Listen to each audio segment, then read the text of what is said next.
नमस्कार। कभी सोचा है कि एक महान लीडर को क्या चीज महान बनाती है?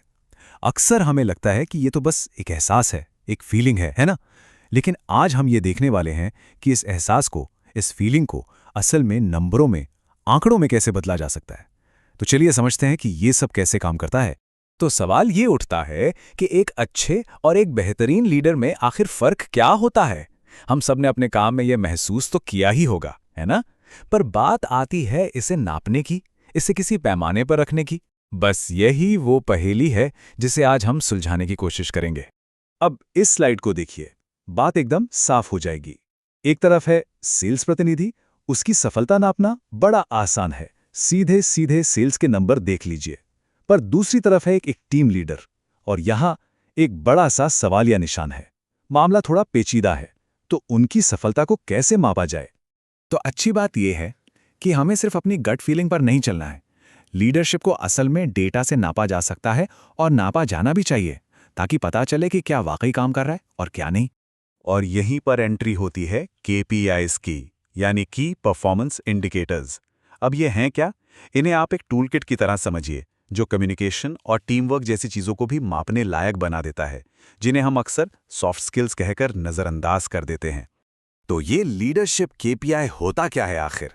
बिल्कुल आसान भाषा में कहें तो ये एक नंबर है, एक आंकड़ा, जो हमें ये बताता है कि कोई लीडर कंपनी के बड़े लक्ष्यों को पाने में कितनी अच्छी तरह काम कर रहा है। ये हमें अंदाजों से निकालकर असलियत दिखाता है। अच्छा, तो चलिए अब इस टूलकिट को खोलकर देखते हैं कि इसके अंदर क्या-क्या है। हम शुरुआत करेंगे कोर मैट्रिक्स से। सोचिए, ये किसी लीडर के डैशबोर्ड की वो जरूरी लाइट्स हैं जो बताती हैं कि संगठन की बुनियाद कितनी सेहतमंद और मजबूत है। तो ये कोर मैट्रिक्स असल में हमें बताते क्या हैं?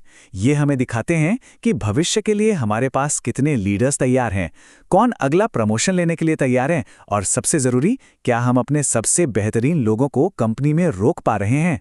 भविष्य की प्लानिंग के लिए ये जानना बेहद जरूरी है। चलिए कुछ ठोस उदाहरण देखते हैं। जैसे आंतरिक पदोन्नति दर, इसका मतलब है कि हम अंदर से ही कितने लीडर्स बना रहे हैं। या फिर उच्च क्षमता वालों को बनाए रखना, जो ये पक्का करता है कि हमारे टॉप परफॉर्मर्स हमारे साथ ही रहें। और उत्तराधिकार कवरेज, ये बताता है कि हम भविष्य की चुनौतियों के लिए कितने तैयार हैं। बहुत अच्छे। चलिए अब एक लेवल और ऊपर चलते हैं, व्यवहार संबंधी केपीआईज। ये मैट्रिक्स ये नहीं देखते कि क्या हासिल किया, बल्कि ये देखते हैं कि कैसे हासिल किया। और ये समझना बहुत जरूरी है, क्योंकि नतीजा जितना जरूरी है, तरीका भी उतना ही मायने रखता है। मतलब ये केपीआईज लीडरशिप के ह्यूमन साइड पर फोकस करते हैं।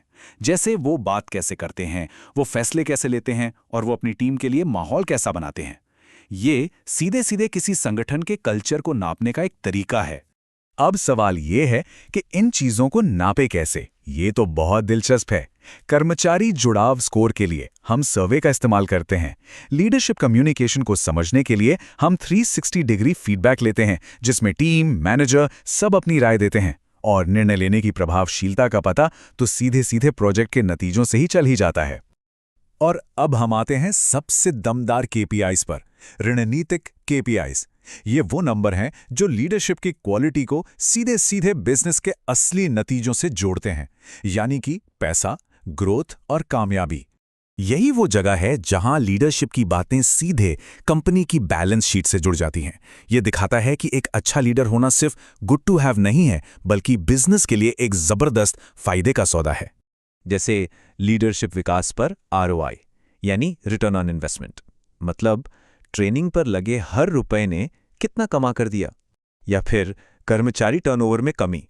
अच्छे लीडर होते हैं तो लोग कंपनी छोड़कर नहीं जाते, जिससे कंपनी का बहुत पैसा बचता है। और उत्तराधिकार सफलता दर ये पक्का करती है कि लीडरशिप में बदलाव आराम से हो। ये चार्ट देखिए, तस्वीर एकदम साफ हो जाती है।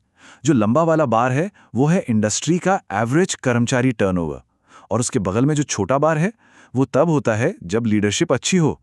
फर्क साफ दिख रहा है ना? ये एक सीधा असर है जो कंपनी का पैसा बचाता है। और ये नंबर 215%, ये है लीडरशिप डेवलपमेंट प्रोग्राम्स पर मिलने वाला एवरेज आरओआई। मतलब साफ है, लीडर्स पर किया गया निवेश एक बहुत ही स्मार्ट बिजनेस मूव है। लेकिन एक बात समझना बहुत जरूरी है, ये केपीआई सिर्फ किसी का रिपोर्ट कार्ड बनाने के लिए नहीं है कि कौन पास हुआ कौन फेल, नहीं। ये एक डायनामिक, लगातार चलने वाले सिस्टम का हिस्सा है जिसका मकसद है हमेशा बेहतर होते जाना। इसका असली मकसद है लगातार बेहतर होना।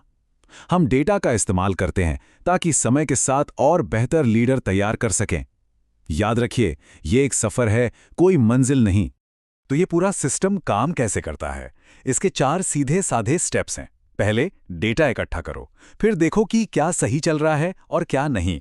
उसके बाद लोगों से फीडबैक लो और आखिर में उस फीडबैक के हिसाब से अपने केपीआईज और तरीकों को बदलो। अब सवाल उठता है कि ये सारा डेटा आएगा कहां से?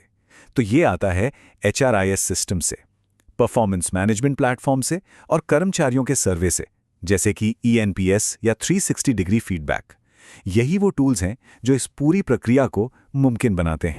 तो आखिर में एक सवाल जिस पर हर संगठन को सोचना चाहिए, क्या हमारे लीडरशिप केपीआईज वाकई उन चीज़ों को नाप रहे हैं जो सबसे ज़्यादा मायने रखती हैं, जैसे टीम की काबिलियत, भविष्य की तैयारी और बिजनेस पर उसका सीधा असर?